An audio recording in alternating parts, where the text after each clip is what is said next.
Hello, Mark. My name is Candy and my score number is S03411030. I Have a Dream by Martin Luther King. I'm happy to join with you today in what will go down in history as the greatest demonstration for freedom in the history of our nation. 50 years ago, a great American, in whose symbolic shadow we stand today, signs the Emancipation Proclamation. This momentous decree came as a great beacon light of hope to millions of Negro slaves who had been seared in the flames of withering injustice. It came as a joyous daybreak to end the long night of their captivity. But 100 years later, the Negro still is not free. 100 years later, the life of the Negro is still sadly crippled by the manacles of segregation and the chains of discrimination. 100 years later, the Negro lives on a lone island of poverty in the midst of a vast ocean of material prosperity. 100 years later, the Negro is still languished in the corners of American society and finds himself in exile in his own land. And so we've come here today to dramatize a shameful condition. In a sense, we've come to our nation's capital to cash a check. When the architects of our republic wrote the magnificent words of the Constitution and the Declaration of Independence, we were signing a promissory note to which every American was to adhere.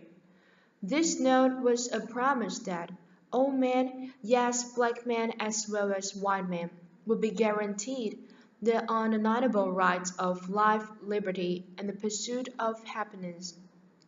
It is obvious today that America has defaulted on this promissory note insofar as her citizens of colors are concerned.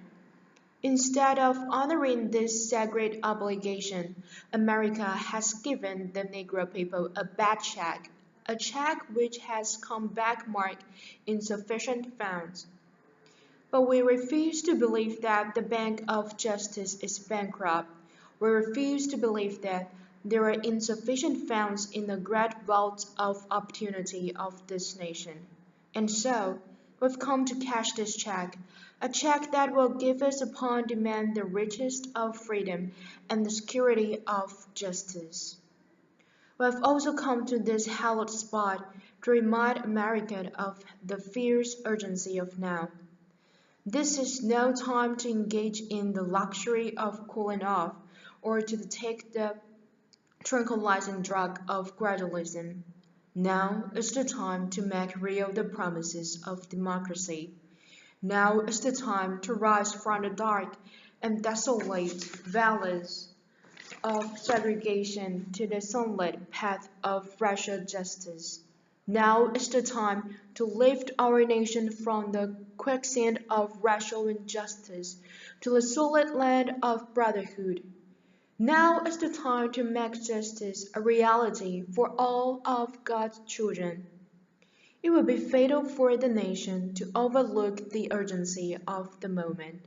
This weltering summer of the Negro's legitimate discontent will not pass until there is an invigorating autumn of freedom and equality. 1963 is not an end, but a beginning. And those who hold that the Negro needed to blow off steam and will now be content will have a rude awakening if the nation returns to business as usual. And there will be neither rest nor tranquility in America until the Negro is granted his citizenship rights. The whirlwinds of revolt will continue to shake the foundations of our nation until the bright day of justice emerges. But there is something that I must say to my people, who stand on the warm worship which leads into the palace of justice. In the process of getting our rightful place, we must not guilty of wrongful deeds. Let us not seek to satisfy our thirst for freedom by drinking from the cup of bitterness and hatred. We must forever conduct our struggling on the high plane of dignity and discipline. We must not allow our creative protest to degenerate into physical violence. Again and again, we must rise to the majestic heights of meeting physical force with soul force. The marvelous new militants which has engulfed the Niels community must not lead us into a distrust of all white men, for many of our white brothers, as evidenced by their presence here today, have come to realize that their destiny is tied up with our destiny, and they have come to realize that their freedom is inextricably bound to our freedom. We cannot walk alone, and as we walk, we must make the pledge that we shall always march ahead. We cannot turn back. There are those who are asking the deputy of civil rights, when will you be satisfied? We can never be satisfied as long as the Negro is the victim of the unspeakable horrors of police brutality. We can never be satisfied as long as our bound is heavy with the fatigue of travel, cannot gain lodging in the motels of the highways and the hotels of the cities. We cannot be satisfied as long as the Negro's basic mobility is from a smaller ghetto to a larger one.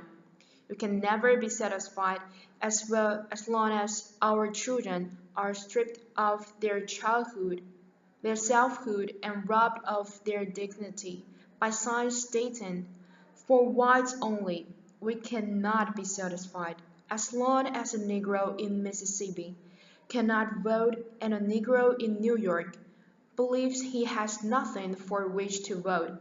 No, no, we're not satisfied, and we will not be satisfied until justice rolls down like waters and righteousness like a mighty stream. I'm not a mite for that some of you have come here out of great trials and tribulations. Some of you have come fresh from narrow jail cells, and some of you have come from areas where you were quest for freedom that you battered by the storms of persecution and staggered by the winds of police brutality. You have been the veterans of creative suffering. Continue to work with the faith that unearned suffering is redemptive. Go back to Mississippi. Go back to Alabama. Go back to South Carolina. Go back to Georgia. Go back to Louisiana. Go back to slums and ghettos of our northern cities, knowing that somehow this situation can and will be changed. That is not hollowed in the valley of despair. I say to you today, my friends, and so even though we face the difficulties of today and tomorrow, I still have a dream. It is a dream deeply rooted in the American dream. I have a dream that one day this nation will rise up and live out the true meaning of its creed. We hold this truth to be self-evident that all men are created equal. I have a dream that one day on the red hills of Georgia, the sons of former slaves and the sons of former slave owners will be able to sit down together at the table of brotherhood. I have a dream that one day even the state of Mississippi, a state sweltering with the heat of injustice, sweltering with the heat of oppression, will be transformed into an oasis of freedom and justice. I have a dream that my four little children will one day live in a nation where they will not be judged by the color of their skin, but by the content of their character. I have a dream. I have a dream that one day down in Alabama, with its vicious restless, with its governor having his lips dripping with the words of interposition and nullification. One day, right here in Alabama, little black boys and black girls will be able to join hands with little white boys and white girls as sisters and brothers. I have a dream today. I have a dream that one day every valley shall be exalted, and every hill and mountain shall be made low. The places will be made plain, and the crooked places will be made straight. And the glory of the Lord shall be revealed, and all flesh shall see it together. This is our hope, and this is the faith that I go back to the south with. With this faith, we will be able to hew out of the mountain of despair a stone of hope. With this faith, we will be able to transform the Jacqueline discords of our nation into a beautiful symphony of brotherhood. With this faith, we will be able to work together, to pray together, to struggle together, to go to jail together, to stand out for freedom together, knowing that we will be free one day. And this will be the day when all the God's children will be able to sing with new meaning. My country taste of thee, sweet land of liberty, of thee I sing. Then where my father's side, land of the pilgrim's pride, from every mountainside that freedom reign. And if America is to be a great nation, this must become true. And so that freedom reign from the prodigious hills of New Hampshire, that freedom reign from the mighty mountains of New York, that freedom reign from the heightened Allegheny of Pennsylvania, that freedom reigned from the snow-capped Rockies of Colorado, that freedom reigned from the Caucasus slopes of California. But not only that, that freedom reigned from Stone Mountain of Georgia, that freedom reigned from Lookout Mountain of Tennessee, that freedom reigned from every hill and molehill of Mississippi. From every mountainside that freedom reigned. And when this happens, and when we allow freedom to reign, when we let it reign from every village and every hamlet, from every state and every city, we will be able to speed up that day when all of God's children, black men and white men, Jews and Gentiles, Protestants and Catholics, will be able to join hands and sing in the words of the old Negro spiritual. Free at last, free at last. Thank God Almighty, we all freed at last.